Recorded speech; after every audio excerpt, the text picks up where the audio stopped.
할렐루야. 오늘도 주의 전에 나오신 여러분들을 주님의 이름으로 환영하고 축복합니다. 옆에 있는 성도들에게 한번 인사하시죠. 우리 성가대 찬양처럼 당신에게 부족함이 없기를 바랍니다.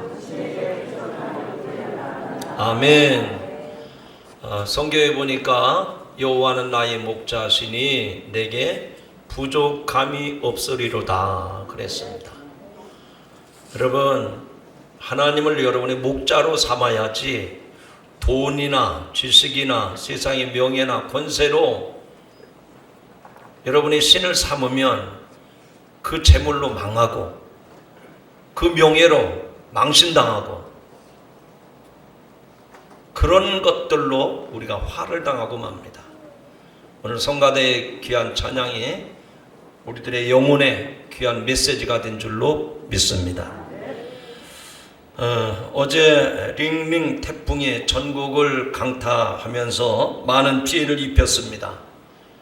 이 태풍 링링의 명칭은 홍콩에서 제출한 이름으로 소녀의 애칭이라고 하는 이름입니다. 그런데 이 태풍이 일주일 전부터 한반도를 강타할 것이다 예고를 했습니다. 그래서 이 한반도에 들어오는 태풍이 어디로 들어와서 나가는지 그 진로에 대해서도 일주일 전부터 계속해서 방송사들이 예고를 했습니다. 태풍의 반경, 그리고 그 강풍의 속도까지, 그리고 이런 반경과 속도라면 전에 우리가 피해를 입었던 어느 태풍과도 비슷하다든지 또 강도가 더 크다든지 이렇게 사전에 일주일 전부터 예고를 했습니다. 그래서 일기예보를 들으면서 미리 시설물들을 잘 관리하고 또 국민들이 마음으로 무탈하기를 바랬지만 결국은 소용이 없었습니다. 괜찮겠지 설마 했는데 실제로 강한 바람과 많은 비를 뿌리면서 전국에 생채기를 내고 사라졌습니다. 안타깝게도 이번 태풍으로 돌아가신 분도 계시고 또 건물과 또 집에 지붕이 날아가고 간판이 떨어져 나뒹굴고 다리는 운행이 통제되고 항공기는 이착륙이 멈춰버렸습니다. 섬으로 오가는 여객선들도 꼼짝 못하고 묶여졌습니다. 과일들이 태풍의 낙과로 농민들의 시름은 더욱 깊게 들어갔습니다. 마음의 준비를 했지만 역부족이었다 그 얘기입니다. 많은 피해를 입었는데 바라기는 이 어려움을 잘 추스리고 극복해내도록 마음을 여시고 또 우리의 어려운 이웃들을 위해서 기도하고 응원해 주시기를 바랍니다. 이런 태풍이 지나간 다음에 우리가 생각해 보는 것은 믿음 생활도 마찬가지다 하는 얘기입니다.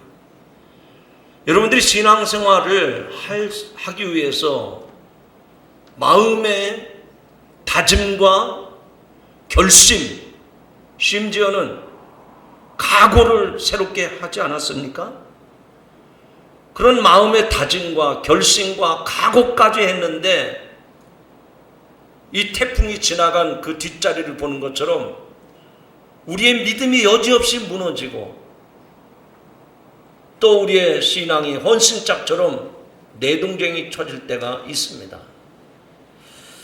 그런 것을 아셨기 때문에 예수님은 오늘 우리들에게 주님을 믿는 자는 이런 각오를 해야 된다.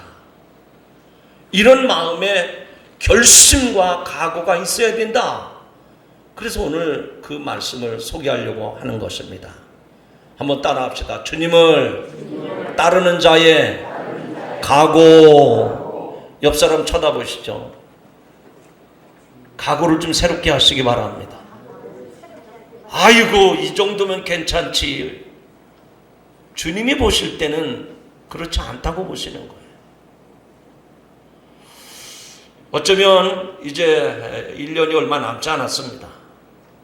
우리가 새해를 시작하면서 올 한 해 동안에는 정말 보란듯이 정말 내가 나 자신에게도 자랑스러울 정도로 믿음 생활을 해야 되겠다 했는데 지나온 믿음 생활의 발걸음을 돌아보면 부끄럽기도 하고 정말 내 믿음을 어디에다 내놓아야 될까 싶을 정도로 너무나도 허망한 모습을 보게 됩니다.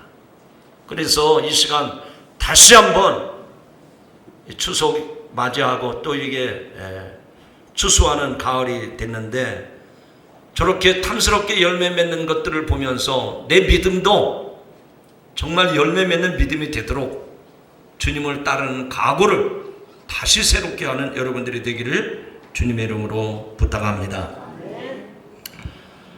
우리가 예수를 믿고 크리스찬이 된다고 하는 것은 예수님을 나의 스승으로 그리고 나는 그분의 제자가 된다는 뜻이죠. 그 옛날 2000년 전에 12명의 제자들이 그랬던 것처럼 우리 역시 예수님을 그리스도로 나의 구세주로 믿고 예수님의 제자가 되었습니다. 대개 예수님의 제자가 되는 길은 너무 쉽다고 생각을 합니다. 그냥 예수님을 구주로 믿기만 하면 저절로 예수님의 제자가 된다고 생각하고 있다는 말입니다.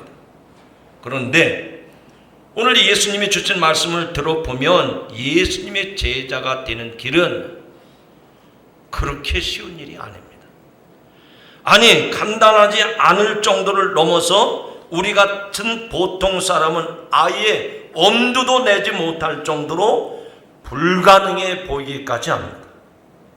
오늘 봉독한 본문 말씀에 보면 예수님께서 직접 하신 이 말씀, 즉 제자가 되는 길을 일러 주셨는데 이 말씀을 깊이 살펴보면 내가 예수를 믿지만 예수님의 제자가 되는 것은 어렵구나.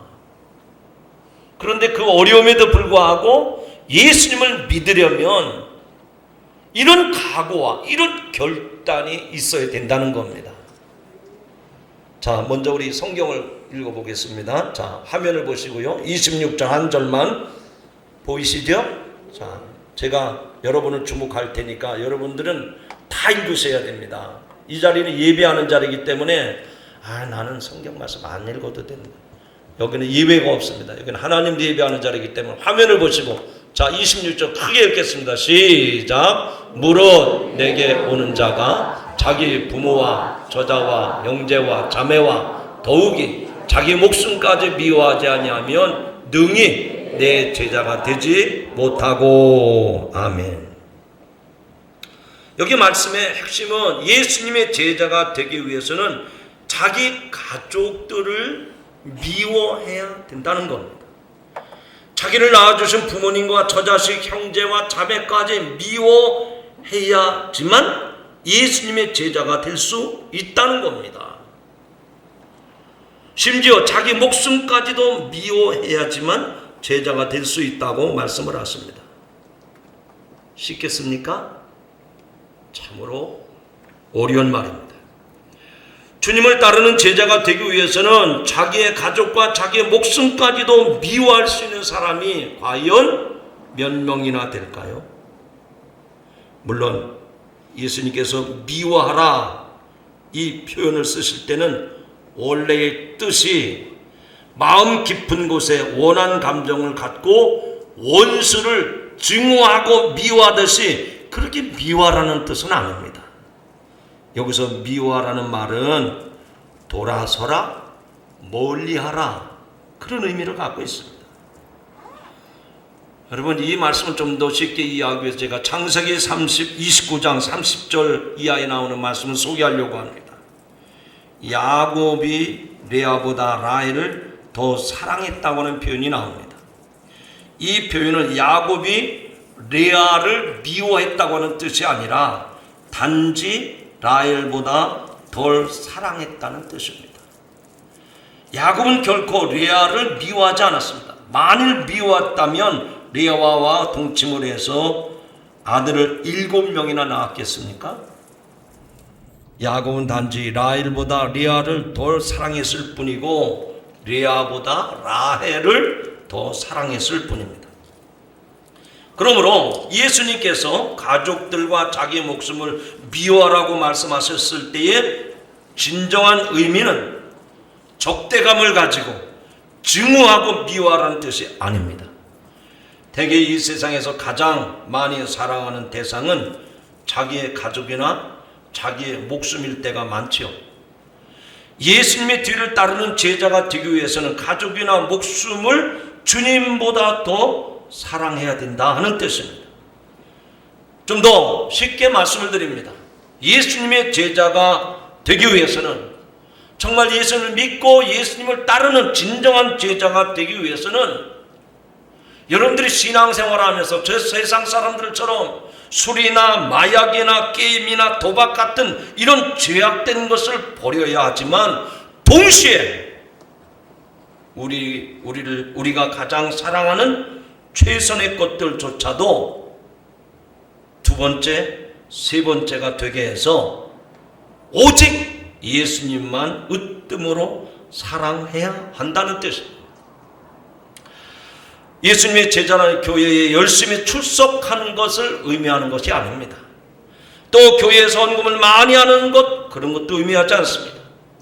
봉사를 열심히 하는 것도 의미하지 않습니다. 물론 이런 것들도 제자가 되면 필요한 요인입니다. 그러나 진정한 제자는 세상의 그 무엇보다도 주님을 가장 사랑하는 것이 예수님의 제자도인 줄로 믿습니다. 예수님 시대의 중동 지역에서는 한 개인의 정체성은 언제나 가족과 유대관계에 의해서 결정이 됩니다. 예를 들면 한 집안의 가장이 예수님을 믿고 기독교로 개종을 할 경우에 집안 식구 전체가 기독교인이 되는 것으로 생각을 했습니다. 마치 오늘날에도 아프리카 부족의 한 주장이 개종을 하면 그 마을 전체가 다 개종하는 것으로 간주하는 것과 마찬가지입니다. 이와 같이 가장 떼어내기 어렵고 부인하기 어려운 것이 가족관계인데, 예수님의 제자가 되기 위해서는 이와 같이 가장 중요한 관계를 두 번째로 둘 수 있는 결단이 있어야 된다는 겁니다. 저는 여러분이 받아들이든 안 받아들이든 성경대로 말씀을 합니다. 남편 되신 분들이요, 아내 사랑하시죠. 아내 되신 성도들이요, 남편을 사랑하시죠. 부모된 이들이요, 자식을 사랑하시죠. 자녀들은 부모님을 얼마나 사랑합니까? 그러나 아무리 사랑스럽고 그렇게 존귀한 존재라도 주님보다 우선할 수 없다는 것이 오늘 주님의 가르침인 줄로 믿으시기를 바랍니다. 그래서 주님의 제자가 되기 위해서는 이런 각오, 이런 결단이 있어야 된다고 주님 우리에게 말씀하고 있습니다. 한마디로 정리하면 인간적인 정에 얽히는 것을 뛰어넘을 수 있어야 된다 이거예요. 그래야 진짜 예수 믿는 사람이고, 그런 사람이 이 시대에 예수님의 제자가 될 수 있다는 겁니다. 한번 고백을 합시다. 사람의 정을 뛰어넘을 수 있어야 됩니다. 그런 정을 극복해낼 수 있어요. 그런 각오가 돼 있어야 예수님을 진정 사랑하고 예수님의 제자가 될 수 있다는 말입니다. 두 번째로 예수님의 제자가 되기 어렵다는 말은 27절에 나옵니다. 여러분 한번 또 화면에 성경 말씀 읽으시겠습니다. 시작. 누구든지 자기 십자가를 지고 나를 따르지 않는 자도 능히 내 제자가 되지 못하리라. 아멘. 예. 자, 거기 보니까 십자가를 지고 주님을 따르는 사람이 제자가 될 수 있다는 얘기죠. 여러분은 십자가를 지고 주님을 따르십니까? 그 김동길 교수님의 글에 나오는 이야기인데요. 들어보세요. 한 여학생이 금목걸이에다가 십자가를 달고 걸어다니는 것을 보고 교수님이 그 학생을 불러놓고 이렇게 말했습니다. 이보게 학생, 십자가는 이 목에다 달고 다니는 게 아니고 뒤에 지고 다니는 거야. 그러자 그 여학생이 하는 말, 교수님, 막 뛰다 보면 가끔은 이 십자가가 뒤로 가서 짊어지고 달릴 때도 있어요. 여러분, 십자가는 걸고 다니는 게 아니고 내가 짊어지고 가는 겁니다.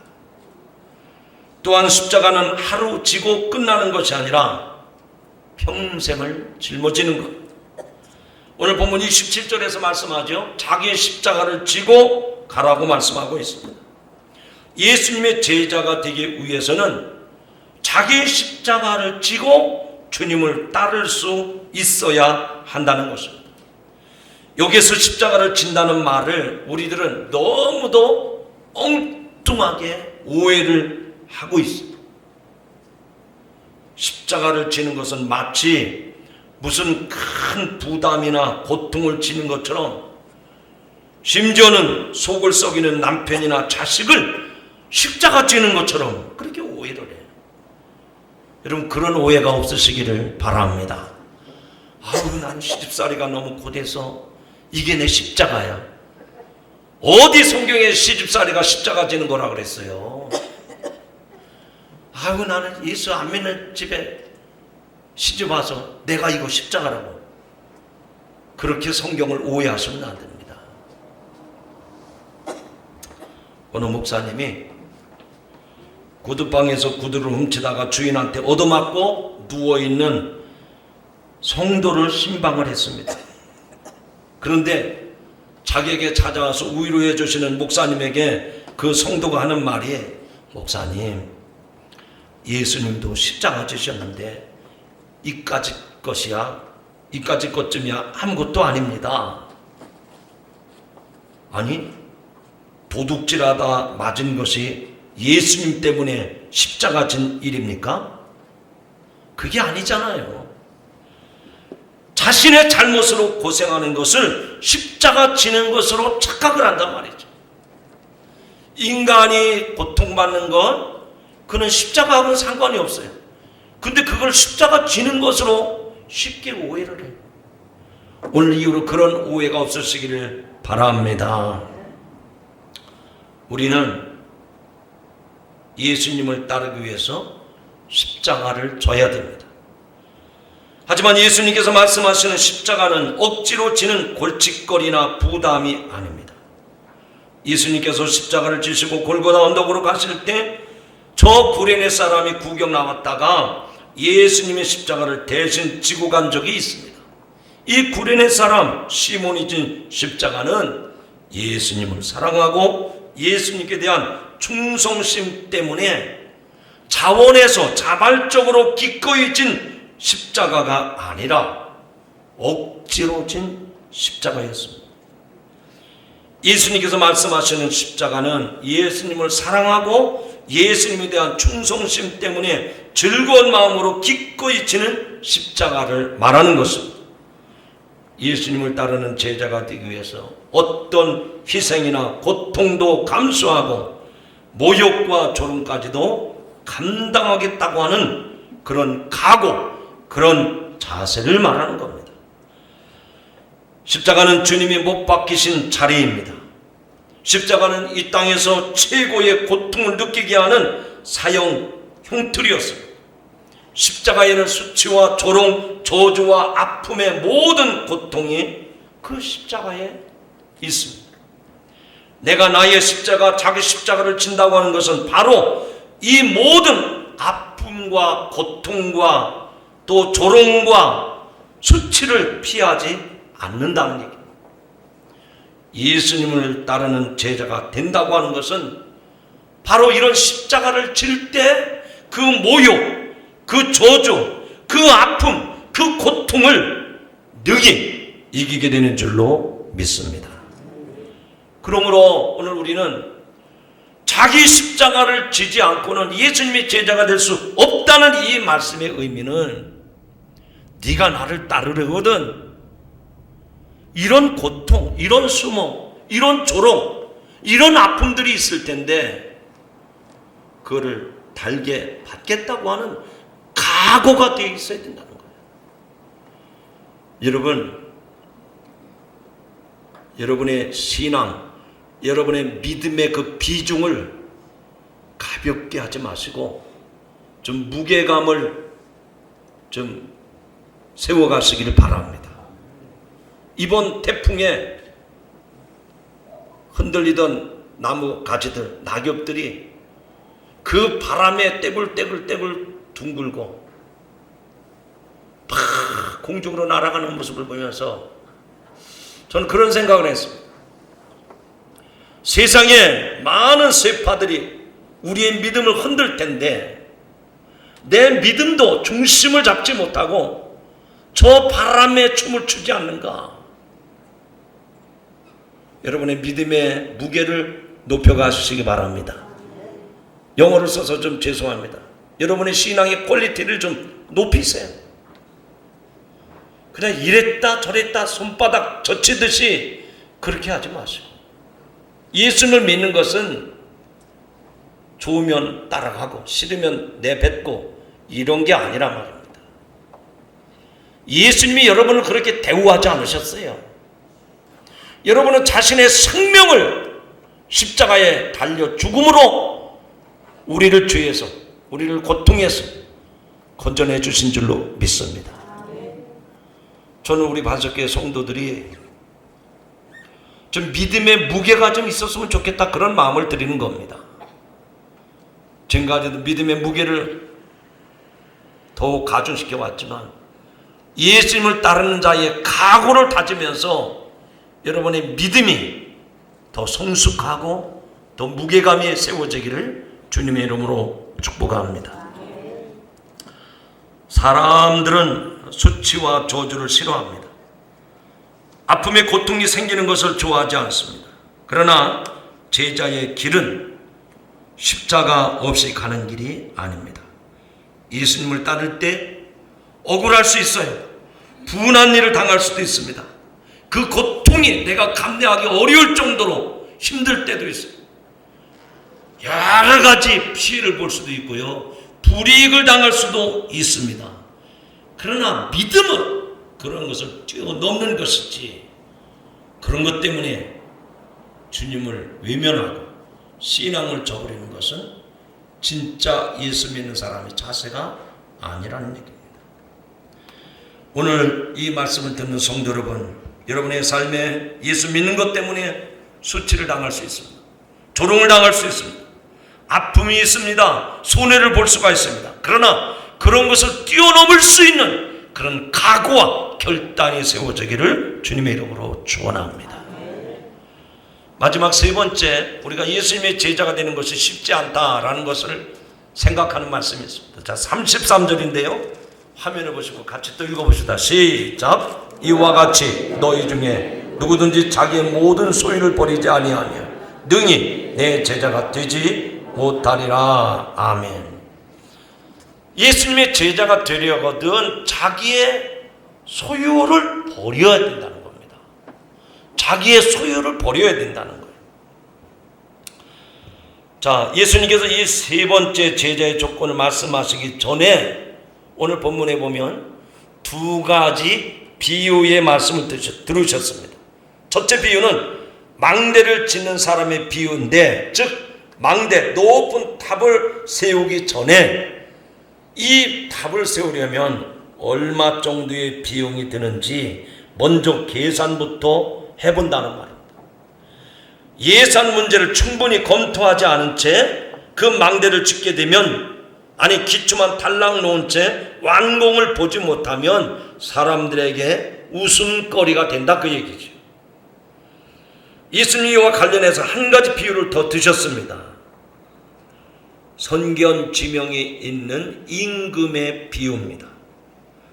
어떤 임금이 다른 임금과 전쟁을 할 때 먼저 상대편 전력과 자신의 전력을 비교하고 따져봐서 충분히 승산이 있는가를 검토부터 먼저 한다는 겁니다. 그래서 상대편 임금이 2만 명의 군사를 이끌고 쳐들어올 때 자기 군사는 겨우 10,000명밖에 되지 않아서 도저히 이길 수 없다는 판단이 설 경우에는 빨리 항복을 하고 사신을 보내서 화친을 청하는 것이 옳다는 겁니다. 여러분, 이 두 가지 비유는 어떤 공통점이 있습니까? 사전에 미리 검토하고 어떤 일에 뛰어들기 전에 손익 계산부터 먼저 한다는 말씀입니다. 망대를 짓는 사람이 예산에 대해서 충분히 준비도 하지 않은 채 건축에 뛰어들지 않고 전쟁에 치르는 이 역시도 이기기 위해서는 어떤 대가를 치를 것인가를 먼저 따져본 다음에 전쟁에 뛰어든다는 말입니다. 예수님께서 이 두 가지 비유를 말씀하신 이유는 무엇일까요? 분명합니다. 예수님의 제자가 되기 위해서는 아무 준비도 하지 아니하고 희생치를 각오도 하지 않고 너무 쉽게 뛰어들어서는 안 된다는 겁니다. 예수님의 제자가 되는 것은 결코 쉽고 가벼운 길이 아닙니다. 히틀러 암살 계획에 참여했다가 순교당한 독일의 신학자 디르티 보니퍼가 말한 것처럼 예수님의 제자가 되는 것은 그렇게 값싼 것이 아닙니다. 건축하는 사람의 건축의 완성을 위해서 필요한 예산을 다 따져보고 건축에 뛰어들듯이 전쟁을 앞둔 임금이 상대편의 전력에 자기 편 전력과 비교해서 승산 여부를 따져본 다음에 전쟁을 치르듯이 예수님의 제자가 되는 길은 이 길이 얼마나 험하고 먼 것인가를 따져본 뒤에 결심해야 한다는 겁니다. 더 쉽게 말씀을 드리면 섣불리 쉽게 생각하고 따랐다가는 도중에 낭패를 보는 이들이 있을 것이다 라는 얘기입니다. 자, 우리는 여기서 고민이 됩니다. 갈등이 됩니다. 나도 예수 믿고 예수님의 사랑받는 제자가 되어야 되겠는데 이런 조건이라면 누가 예수님의 제자가 되겠는가? 아무도 제자 될 만한 사람이 없어요. 그러나 한 가지 힌트를 드립니다. 우리는 지금까지 말씀한 것들이 세상적인 가치관, 세상적인 논리로 설명을 한 거예요. 그렇겠구나. 예수님의 제자가 되려면 이것도 포기해야 되고 이것도 희생해야 되고 이런 것들 내가 사랑하는데 이런 것들도 내려놓으라면 어떻게 하겠는가? 여러분, 그 계산법을 바꿔보시기 바랍니다. 세상의 셈법을 세상의 기준으로 쫓아가면 안 됩니다. 세상의 셈법은 자꾸만 우리로 하여금 중압감을 갖게, 우리가 할 수 없다는 판단이 서게 합니다. 내 것으로 자꾸만 세상의 셈법은 내 것으로, 내 소유로, 내 만족함, 내 부유함으로 채워야 되는데 이런 것들은 세상의 셈법 아닙니까? 그렇다면 어떻게 하라는 얘기예요? 예수님의 방법, 예수님의 셈법을 따라가야 됩니다. 그럴 때 우리는 진정한 예수님의 제자가 되는 줄로 믿습니다. 혹시 우리 감리교 권사였던 원종수 권사님 들어보셨습니까? 이분은 우리나라에서도 유명하지만 미국에서 전 세계적으로 암 전문 박사로 대단히 훌륭한 의사입니다. 이런 훌륭한 의사를 어느 병원에서 연봉을 최고로 주겠다 제의를 받았을 때 세상의 계산으로는, 세상의 잣대로는 좋습니다. 제가 가겠습니다. 이렇게 해야 돼. 그런데 바보처럼 거절을 했어. 최고의 연봉을 줄 테니 오십시오. 근데 한마디로 거절했어. 왜 거절했을까요? 아니, 이렇게 똑똑한 박사가 셈법을 몰라서 그랬을까요? 그는 세상의 셈법이 아니라 신앙의 셈법, 믿음의 셈법을 가지고 내가 당신이 원하는 그 병원에 가면 주의를 지킬 수 없습니다. 새벽 기도를 할 수 없습니다. 내가 믿음 생활을 할 수 없습니다. 그것 때문에 이 연봉을 내가 포기하겠습니다. 그리고 주의를 지킬 수 있는 새벽 제단을 쌓을 수 있는 곳으로 옮겼습니다. 성도 여러분, 그가 새벽 기도 때문에 망했을까요? 그 원종수 권사가 유명한 암 박사인데 그가 땅에 묻히고 말았습니까? 아닙니다. 하나님께서 그를 더 존귀히 높여주시고 더 훌륭한 의사로 사용해 주신 줄로 믿으시기 바랍니다. 여러분, 오늘 이 시간 말씀을 들으면서 저는 여러분에게 촉구를 합니다. 여러분에게 각오를 새롭게 하도록 결단을 촉구합니다. 무엇입니까? 소유에 집착하는 것을 뛰어넘을 수 있는 각오를 하시기 바랍니다. 내가 볼 때 손해나는 것 같고 미련한 짓 것 같고 어리석은 것 같아요. 그러나 그것은 세상의 셈법이지 신앙의 셈법이 아닙니다. 아유, 새벽기도 나오라 그러는데 목사님도 매일 직장 좀 생활을 해보세요. 직장 다니면 어떻게 새벽기도 합니까? 그거는 세상의 기준입니다. 제가 매일 새벽기도 하는데 여러분의 생각으로 했다면 저도 병들어 죽었어야죠. 여러분, 우리가 신앙생활을 하면서 그렇게 세상적인 셈법으로 가면 우리에게 새로운 소망이 없습니다.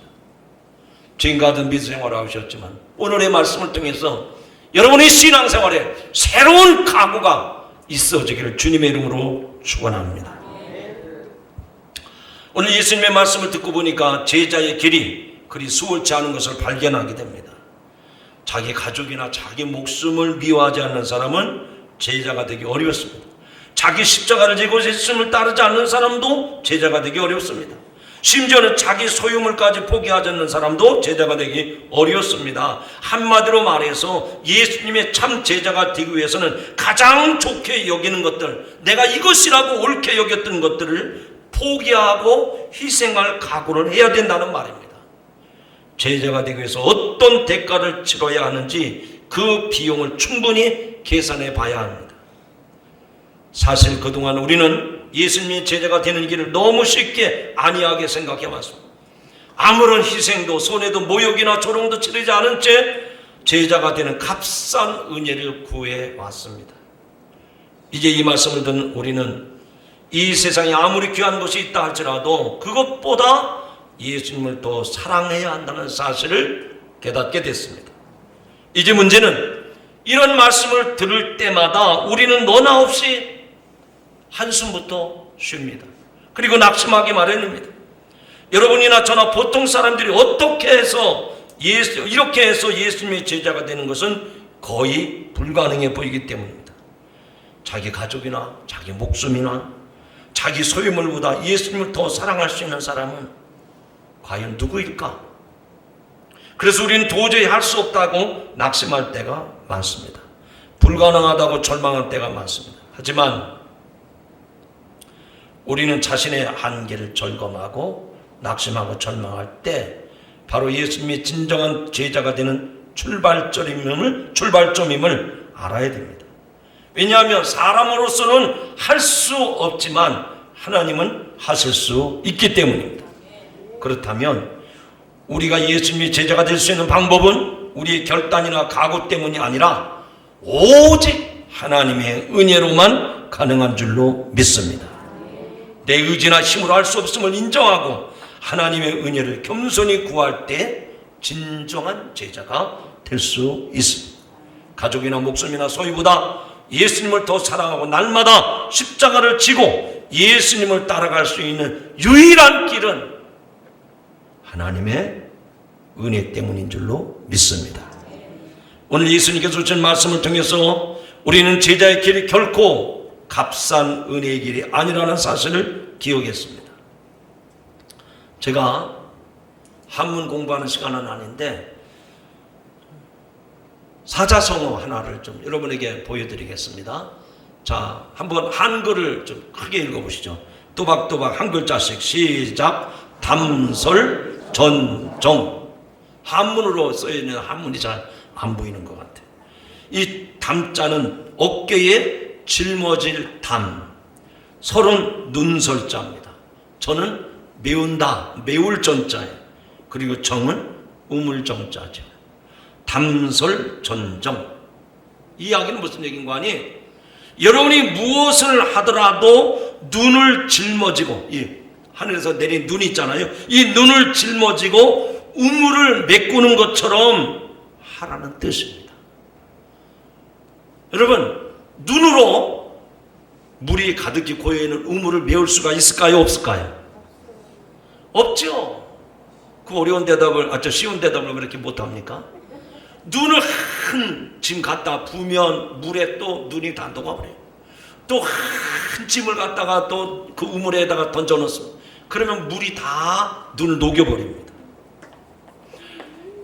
우물에 메울 때 흙을 져다 부어야지, 눈을 져다 부어봤자 다 녹아지고 없어지고 맙니다. 참으로 무모한 일이죠. 하지만 이 담설전정이라는 말 속에는 중단하지 말고 끝없이 노력하라는 의미가 있습니다. 할렐루야. 여러분, 흙을 가져다 우물을 메우면 쉽게 금방 메워지겠지만 결국 우물은 없어지고 말 것입니다. 하지만 눈을 가져다가 우물을 메우는 일은 바보처럼 보이지만 눈은 스스로 녹아 없어져 우물은 계속 있게 됩니다. 성도 여러분, 저는 이제 말씀 맺으려고 합니다. 정말 예수 믿으십니까? 세 사람 대답했네. 제가 물어보겠습니다. 정말 예수 믿으십니까? 그럼 그 예수를 믿기 위해서 어떤 다짐, 어떤 각오를 하셨습니까? 젊은이들은 이해가 안 되는 말이지만 연세가 많으신 부모님들은 옛날에 시집가서 시집살이를 많이 했습니다. 가난한 사람들은 남의 집에 가서 식모살이도 하고 머슴살이도 했습니다. 여러분, 식모살이, 시집살이, 머슴살이 어떤 공통점이 있을까요? 내 주장, 내 주관. 그 식모에게는, 그 머슴에게는 그런 것도 없어요. 오직 주인의 뜻에만 순종하는 겁니다. 여러분, 우리가 예수를 주로 고백했다면 예수님이 나의 주인이라는 말인데, 모선살이처럼, 식모살이처럼, 시집살이처럼 여러분도 예수살이 좀 하십시오. 아멘 안 하는 줄 알았어요. 식모살이 지긋지긋하게 했는데, 시집살이 지긋지긋하게 했는데 또 그 예수살이를 하라고? 여러분, 적어도 우리가 예수를 믿는다면 시집살이하는 그 각오처럼 우리가 예수살이하는 각오가 분명해야 될 줄로 믿습니다. 이제 말씀했습니다. 예수님의 좋은 제자가 되기 위해서는 겸손히 끊임없이 노력해야 됩니다. 여러분 모두가 주님의 좋은 제자가 다 되기를 주님의 이름으로 축원합니다. 기도하십니다. 하나님, 오늘 우리가 예수 믿고 구원받아 하나님의 백성이 되었는데, 우리가 예수를 믿는 데는 분명한 각오와 결심이 있어야 됩니다. 어떤 각오를 해야 되겠습니까? 참으로 힘든 말씀을 주님이 주셨습니다. 인간의 정에 얽히는 것을 뛰어넘을 수 있는 각오를 하라고 했습니다. 내가 예수 믿는 것 때문에 수치를 당하고 조롱을 당하고 아픔을 당하는 고통을 뛰어넘는 각오가 필요하다고 했습니다. 소유에 집착하는 것, 이것도 뛰어넘을 수 있는 각오를 해야만 주님의 제자가 될 수 있다고 말씀하셨습니다. 주님, 이런 각오가 분명할 때 우리의 신앙은, 우리의 믿음은 깊어지게 될 줄로 믿습니다. 오늘 이 말씀처럼 우리가 그 각오를 새롭게 하는 이 아침이 되게 하여 주옵소서. 예수님의 이름으로 기도하옵나이다. 아멘.